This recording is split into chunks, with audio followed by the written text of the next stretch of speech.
Another day, another O-Save serye. Hello mga apo. Namili na naman pala kami sa O-Save. Pero sorry na, hindi ko na naman na-film. Hindi ko na kasi sanay mag-vlog. Pero wag kayong mag-alala kasi gagawin ko to ng paraan. Siyempre, most requested vlog ko to. Ang dami kasing nagme-message sa akin kung ano pa daw yung mga mabibili dito sa O-Save. Kaya ayan na, magsawa na naman kayo sa boses ko.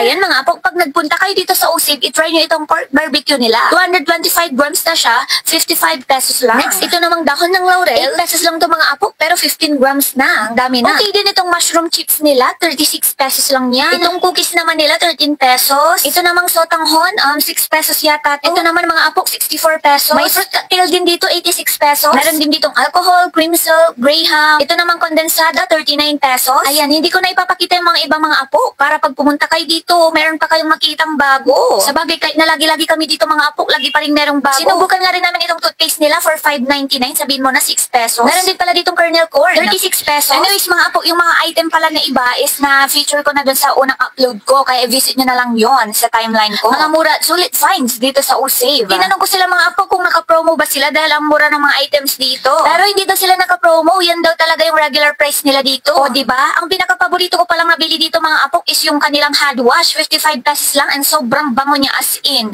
Try nyo din yung mga apok. Ito naman yung paboritong bili ng lola ko dito. Itong roasted sunflower seeds. 19 pesos each lang yan. Dinamihan na nga namin yung bili dahil mabilis maubos to mga apok. Laging out of stock. Yun lang, sige si Rimbay Lapok. Follow for more!